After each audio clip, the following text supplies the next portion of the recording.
About a month ago, I posted my very first video detailing my predictions of how the absolutely hectic wildcard race on the East Coast of the NHL would turn out come the end of the season.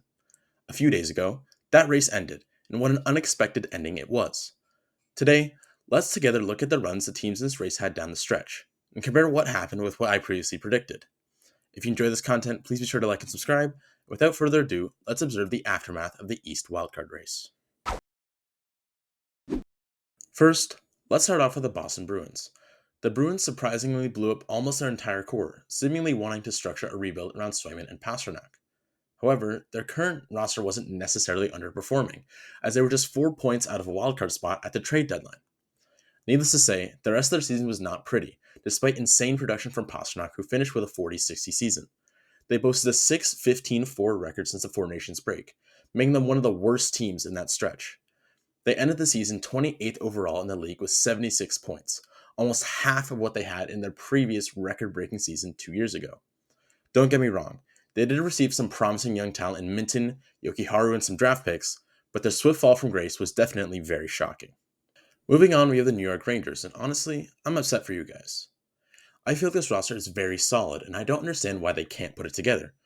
Their defense definitely needs to be revamped, as Adam Fox along with the Shesterkin quick tandem have been holding it together all alone, but their offense is loaded with amazing talent that can't seem to figure out when times get tougher.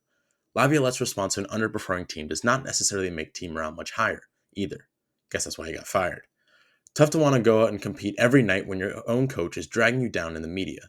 Nevertheless, the Rangers ended the season 12-12-3 from the Four Nations break, ending with 85 points and 22nd overall, 4 places behind a wildcard 2 spot. Next, let's go back to Lou Lamoriello's Islanders.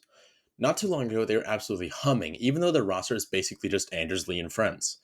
As predicted, their lack of superstars or even core defenders allowed the wheels to fall off, and their momentum slowed, ending bottom 20 in basically every important team stat, and their best individual performer only having 57 points.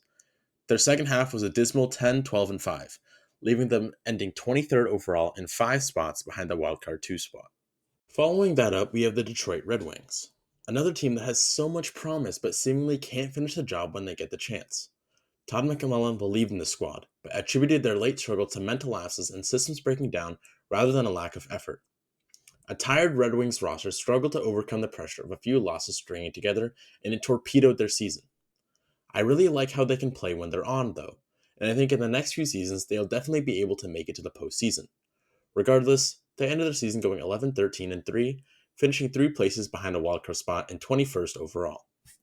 And for our last team that did not make the playoffs, we have the Columbus Blue Jackets, and I could not be more surprised.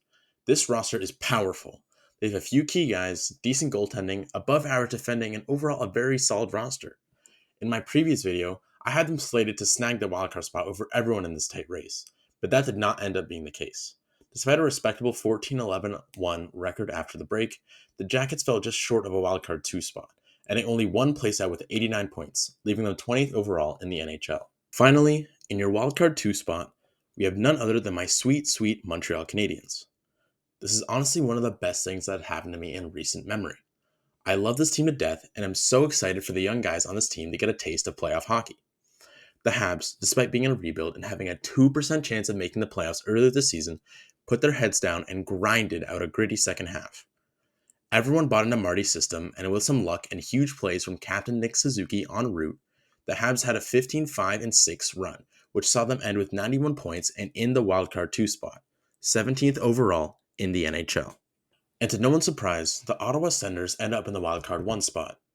Definitely the most put together roster in this race, and everyone knew they'd need to go into an extremely cold streak from them miss the playoffs or even drop to wildcard 2.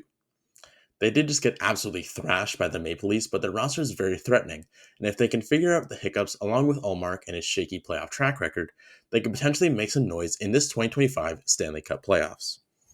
Let me know if you enjoyed this video and comment who you got taken home this year. I might make a bracket and film that and post it, so let me know if that's something you want to see. This is Rugs Talks, and I'll see you all in the next one.